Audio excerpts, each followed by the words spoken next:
Hello friends, good morning. এই যে আজকে ঝড় বৃষ্টি, আর এই রকম ঝড় বৃষ্টি দেখতে দেখতে সবুজের মাঝে বসে চা খাওয়ার মজাটাই কিন্তু আলাদা। তোমাদের ওখানে কি ঝড় বৃষ্টি হচ্ছে?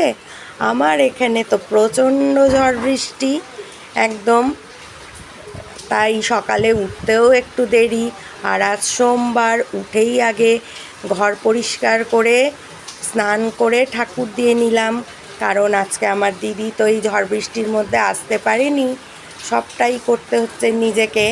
তাই একটু চা খেতে দেরি, কিন্তু চাটা খাবো আজকে আমি খুব রেলিশ করে জমিয়ে, কারণ আমি আজকে এই রেনি ডেটাকে উপভোগ করব। হয়তো অনেকেই এই ঝড়ে খুব অসুবিধার মধ্যে পড়েছেন, উপকূলবর্তী এলাকায় যারা আছেন তাদের